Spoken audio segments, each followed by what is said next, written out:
अस्सलाम वालेकुम, मैं हूं मरियम खान। मेरे साथ मौजूद है मुबशर लुकमान साहब। अस्सलाम वालेकुम।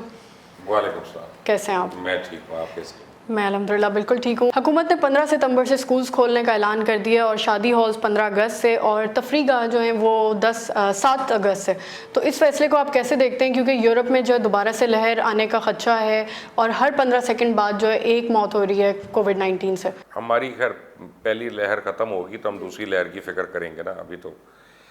लेकिन fact of the matter is के ईद से 2-4 दिन पहले हमारी शरह अमवात जो थी वो 24 घंटे में 6 हो गई थी। अब आज फिर वो 25 हुई भी है, कल भी 23 थी मेरा ख्याल है, उससे परसों भी 25 थी। तो ये ईद के दौरान जो गहमा गहमी और मिलना जुलना होता है उसका एक असर तो होना है। लेकिन हम देख ही रहे हैं कि ये मानना पड़ेगा और ये लोगों को क्रेडिट देना पड़ेगा कि लोग ऑन द होल कोविड से अवेयरनेस है उनको और वो इससे केयरफुल हैं। कुछ जगहों पे नहीं भी हैं और वो खुमियाजा भी भुगत रहे हैं। लेकिन अब जो हम देख रहे हैं जो डेथ्स हो रही हैं ना, मैं कुछ हॉस्पिटल्स वगैरह से डेटा ले रहा था तो वो वाकई मल्टीपल क्रिटिकल इश्यूज़ हैं उन लोगों को, कार्डियक भी, डायबिटीज़ भी, किडनीज़ के भी, और फिर उसके अंदर कोविड हुआ हुआ अस्पताल के अंदर लंबे अरसा रहने की वजह से। उसमें कुछ यंग भी हैं। एक हमारा दोस्त है, उनका बेटा है, जवान बेटा है, अल्लाह उसको सेहत दे दे। उसका बड़ा लंबा लिवर का प्रॉब्लम था और उसका लिवर ट्रांसप्लांट होना था। वो 1.5 महीने से हॉस्पिटल में था तो वहीं पे कोविड उसको हो गया। ये एक डेंजर है जो हम पहले से डिस्कस करते रहे हैं कि जब मेन अस्पतालों में ऐसा होता है। अभी जो शादी घर खोलने का फैसला है, इसमें मेरा ख्याल है कि हुकूमत को ज़रा कुछ SOPs वाजे करनी पड़ेंगी और उनको बड़ी सख्ती से इम्प्लीमेंट करना पड़ेगा, वरना शादी घर जो है ये एक मेन कैरियर बन सकता है। और स्कूल्स का जहाँ तक ताल्लुक़ है 15 सितंबर, तो मैं उम्मीद करता हूँ कि 15 सितंबर तक ये इंशाल्लाह बिल्कुल वाइप आउट हो जाएगा और वरना फिर स्कूल्स खाली होंगे, नहीं भेजेंगे लोग बच्चों को अपने। उन्होंने कहा है कि हुकूमत ने कि हम 7 सितंबर को हालात का वो करेंगे, फिर करें खोलेंगे। देखिए बच्चे जो है ना उसके ऊपर किसी ने कॉम्प्रोमाइज़ नहीं करना, तो वो मेरा ख्याल है कि अच्छा किया उन्होंने 15 सितंबर तक ले गए हैं उसको। मुझे लगता है कि शादी हॉल्स को भी अंडर प्रेशर उन्होंने कर दिया, इसको भी ज़रा आगे ले जाते तो ठीक था। अब रेस्टोरेंट्स खोल रहे हैं 3 दिन के बाद और बाकी जगहें खोल रहे हैं, पार्क्स भी खोल रहे हैं। अल्लाह ताला अब खैर करे। लेकिन मुझे लगता है कि सेकेंड वेव हमारी ज़रा सी अभी मुश्किल है। उसकी वजह यह है कि हालांकि WHO ने नहीं माना, मैं उसके बरक्स एक बात कर रहा हूँ कि जो हमारा अमली मुशाहिदा है डिफरेंट डॉक्टर्स वगैरह से बात करके, जो हमारा मौसम है ना, इसने ज़रूर कुछ फ़र्क डाला। जो समझ में नहीं आती बात कि अगर उसने यहाँ पे फ़र्क डाला तो इंडिया में क्यों उल्टा फ़र्क डाला। बिल्कुल। तो बहरहाल अब मैं साइंसदान तो नहीं हूँ ना आप हैं, तो हम लोगों का वेट करेंगे जो इसके मुतलिक देंगे। लेकिन अल्लाह खैर करे। मेरा ख्याल है कि पाकिस्तान अब आहिस्ता आहिस्ता खुलने की तरफ जा रहा है। लेकिन जैसे आपने कहा कि SOPs फॉलो करना बहुत ज़रूरी है, तो पिछले दिनों लॉकडाउन जब हुआ हुआ था तब हम देख रहे थे कि कोई उस पर इम्प्लीमेंटेशन उस तरह से नहीं थी जिस तरह से कहा जा रहा था। तो अगर इसमें भी ना हुई तो फिर ऑब्वियसली उसके कॉन्सिक्वेंसेज होंगे। अगर मगर चूके चुनाचे तो नवीद शेख साहब ही आपको बताएंगे कैसे करते हैं, क्योंकि वो माहिर हैं इसके। लेकिन यह है कि SOPs मेंटेन करनी पड़ेगी, हमें अपना डिस्टेंस। मैं और आप एक गैप से बैठे हैं, अगर इसके भी ज़रा यहाँ तक मैं आ जाऊँ तो फिर मुझे मास्क पहनना चाहिए और आपको भी। तो अगर हम और हाथ मिलाने से या गले मिलने से हमें इज्तनाब करना चाहिए। आज भी मैं एक जगह पे गया सुबह को, वो साहब फर्त जज्बात से वो आए और मुझे गले लिपट गए और मैं कुछ कह ही नहीं सका उनको, उसके बाद मैं क्या कहता। लेकिन लोगों को भी ये एहसास होना चाहिए कि यार आप अपनी वजह से दूसरों को भी अनकंफर्टेबल कर रहे हैं। नवाज शरीफ के नवासे जुनैद सफदर रहमान की शादी कतर में सैफुर रहमान फैमिली में तय हो चुकी है ना। ये इन फैमिलीज में तो शादी नहीं होती, कॉन्ट्रैक्ट्स ही होते हैं ना। तो अब आपको ये तो समझ आ गई ना कि सैफुर रहमान ही इनकी कतर में सारी चीज़ों को देखभाल कर रहा है। और आज जिस नैब के ख़िलाफ़ हैं ये लोग, तो वो उसी का बनाया हुआ है ना। सैफुर रहमान को भी तो गाली देना, ज़रा उसको भी बुरा कहना, सिर्फ नैब के चेयरमैन को तनाना क्या है। नैब ने जो है मरियम नवाज को भी 200 एकड़ के केस में जो है तलब कर लिया 11 अगस्त को। बेचारी उसकी लंदन क्या पाकिस्तान में भी कोई जायदाद नहीं थी, फिर सडनली आप लोगों ने निकाल दी यहाँ पे।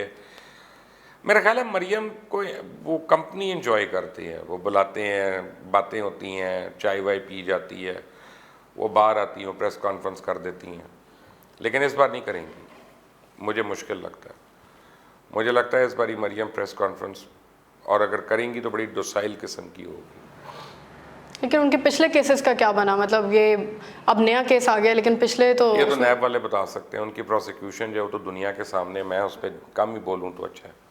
नैब की प्रोसिक्यूशन के मतलब क्या बात करे इंसान। जिस पे शाहिद खान अब्बासी ने भी कहा है कि अगर नैब को ख़त्म ना किया गया तो पाकिस्तान को नहीं, ख़त्म शाहिद कर खान देगा। अब्बासी को अपनी बात पे गौर करना चाहिए। He is a sensible guy and he is a very mature person. मैं उनकी बड़ी रिस्पेक्ट करता हूँ, लेकिन हम किसी भी अपनी राय को पाकिस्तान के सालमियत से नहीं हम तशबीह दे सकते। हमें वो ऐसा कोई नहीं बोलना। मैं अगर आपसे या किसी से दुखी हूँ तो उसका ये मतलब नहीं कहूँगा पाकिस्तान अब इस काबिल नहीं रहा, नौजुबिल्ला, no no no no. Shahid Khan Abbasi के जो मुशाहिदात हैं मैं उससे एग्री करता हूँ कि नैब को बेहतर होना चाहिए, नैब को फ़ाल होना चाहिए, नैब की प्रोसिक्यूशन सही होनी चाहिए, नैब कोर्ट्स अलग से होने चाहिए ताकि डेली बेस पे हेयरिंग हो और 3-3 महीने में फ़ैसले हों। लेकिन मैं इदारों को ख़त्म करने पे मैं बिलीव नहीं करता।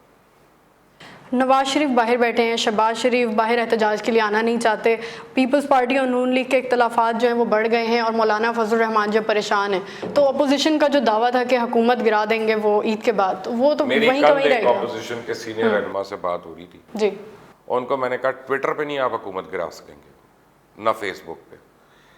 अच्छा, हुकूमत के बहुत से वजीर हैं वो भी ट्विटर पे हुकूमत कर रहे हैं और अपोजिशन ट्विटर पे अपोजिशन कर रही है। तो ऐसी चीज़ का होना क्या, स्टेटस को रहनी है। हुकूमत भी चलती रहेगी, अपोजिशन भी चलती रहेगी, लेकिन ये अपोजिशन उसको तंग नहीं कर सकती जब तक वो सामने नहीं आया। आप देखें ना, जिम्मेदारी नहीं लेना चाहते। बिलावल ने कहा कि जी शहबाज शरीफ लीड करेंगे, शहबाज शरीफ ने कहा नहीं मैं नौजवान कंधे इनको दे रहा हूँ, यानी अपने सरों से सारों ने वो झाड़ दिया। उनका मैनू ना आगे करो, मैन फिर को तालाब से धक्का दे देगा, तो वो करना ही नहीं चाहते। जब ये जिम्मेदारी नहीं लेना चाहते अपोजिशन की उस मुल्क में, तो अपोजिशन हुकूमत को हटाने की कैसी जिम्मेदारी ले सकती है। आपने हुकूमत की बात की है कि वो भी ट्विटर पर चल रही है कहीं कहीं, तो पंजाब के 37 स्पोक्स पर्सन है जिसमें से हमें कोई नज़र नहीं आता फयाजुल हसन चौहान के अलावा। लेकिन असल में वो इतना झूठ बोल चुके हैं। मैं एक ही एग्जांपल आपको दे देता हूँ, मेरे प्रोग्राम में तो बहुत दफ़ा उसने झूठ बोले। शौकत बसरा ने अभी किस मुंह से आके शक्ल दिखाएंगे लोगों को, हम हमारे सामने आए ना, मैं भी याद करा दूंगा बसरा ने कहाँ झूठ बोले हैं, और एक दफ़ा नहीं कई दफ़ा। और उस वक्त ऊंचा ऊंचा बोलना शुरू हुए थे, फिर आप हर जुमले पे उनका होता अब आपने मुझे बोलने देना, आपको बीच में ना बोले, अब आप मेरी पूरी बात सुनेंगे। तो ये क्या ड्रामे, ये 37 स्पोक्स पर्सन दुनिया में, मेरा ख्याल है कि फिरौन के नहीं थे 37 स्पोक्स पर्सन जितने उस्मान बुज़दार के हैं। शर्म आनी चाहिए इन लोगों को कि कितना एक बर्डन डाल देते हैं। ऊपर से यूके में जाके एक स्पोक्स पर्सन ले लिया। वो भाईजान ने आज तक क्या किया वहाँ पे, वो भी ज़रा उनकी भी कारकर्दगी को बता दे। हाँ बस अब फयाजुल हसन चौहान जो असल में मेरा ख्याल है कि उनको शौक़ है हर वक्त टीवी पे आने का। उनको ये नहीं पता कि जब वो आते हैं ना तो लोग चैनल चेंज कर देते हैं, और लोग बाकायदा कार्टून नेटवर्क को प्रेफर करते हैं उन चैनल से जिसके पास फयाजुल हसन चौहान हो। यानी लोग एनिमल प्लेनेट को देखना बेहतर समझते हैं। तो ये इनके स्पोक्स पर्सन है। कौमी एहतसाब ब्यूरो ने वज़ीर आला पंजाब को 12 अगस्त को तलब किया है और जो केस है वो है कि गैर कानूनी शराब लाइसेंस उन्होंने जारी किया है। तो इस कौमी पर आप क्या एहतसाब ब्यूरो कहेंगे? मेरे से रब्ता करे ना तो मैं उनको कई और चीज़ें बताऊँ उस्मान बुज़दार की। इस पर तो बहुत चीज़ों पे सवाल और जवाब होने चाहिए। लेकिन अब सवाल ये पैदा होता है क्या उस्मान बुज़दार वो कैरेक्टर दिखाएंगे जो वसीम अकरम प्लस का होना चाहिए? क्योंकि जब उनके अपने वज़ीर गिरफ्तार हो रहे थे, जिसमें नैब जब उनको बुला रही थी दो वज़रा, तो उन्होंने उनके पोर्टफोलियो से रिज़ाइन ले लिया था कि जी आप असरअंदाज होंगे। तो अब उस्मान बुज़दार ने जो अलीम खान के साथ किया, जो उन्होंने हमारे मियाँ वाली के दोस्त के साथ किया, औरों के साथ किया, तो वो ज़रा अपने साथ भी करके दिखाए ना, हमें फिर पता चलेगा कि वाकई ये हकीकी मानों में लीडर है या ये गिदड़ भपकियाँ, या वाकई ये कोई अपने ओहदे के पीछे असर रसूख इस्तेमाल करके ये छुपना चाह रहा है आदमी। और यही इमरान खान कहते थे ना नवाज़ शरीफ को कि रिज़ाइन करो और आ जाओ सामने करो, उसके बाद बेशक आके दोबारा अपॉइंटमेंट ले लो। तो अब देखना है कि उस्मान बुज़दार का कैरेक्टर अच्छा है कि नहीं। उनका इस्तीफ़ा आना या ना आना ये दोनों चीज़ें साबित कर देगा। उस्मान बुज़दार ने 250 मिलियन का नोटिस भेजा है इमरान खान एंकर जो हैं उनको, तो आपको क्या लगता है अब इमरान खान जो है वो माफ़ी मांगेंगे? क्या ये हतक इज़्ज़त है बेसिकली? पहले तो उस्मान बुज़दार को ये साबित करना पड़ेगा कि उनकी वर्थ है 250 मिलियन की, और उनकी को कमाई हो रही थी, जो कमाई को जक पहुंचा है और उसकी वजह से उनको 250 मिलियन का नुकसान हुआ है, वो 25 करोड़ देने पड़े हैं। फिर वो कोर्ट में आके साबित भी तो करना पड़ेगा। मैं कह दूं कि जी मरियम ने मेरी 5 अरब कमाता की इज्जत का दावा कर रहा हूँ कि जी मेरी इंसल्ट कर दी, भाई मेरी वर्थ है 5 रुपए की कि मैं 5 अरब का दावा कर रहा हूँ। तो उस्मान बुज़दार के इलेक्शन के गोशवारे देखे और अब 250 मिलियन का दावा जो है ना, ये तो खुद नैब का केस है, ये उनके खिलाफ ये हो उनके जाएगा। खिलाफ उनके गले में फंदा है। अगर ये कोर्ट में जाते हैं तो सही। उनको किसी ने गलत एडवाइस की है। उनके इर्द गिर्द भी तो ऐसे ही लोग हैं ना बेचारे, जो पहली पहली दफ़ा ही हैं और अपनी अपनी चुतराहटें कर रहे हैं। तो ठीक है, ये कुछ नहीं होना है इसका। शुगर माफिया के खिलाफ आपको क्या लगता है कब एक्शन होगा? कुछ नहीं होना। शुगर माफिया कौन है? मोना सलाई को अरेस्ट करेगा इमरान खान, काफिली कभी अलग हो जाएगी।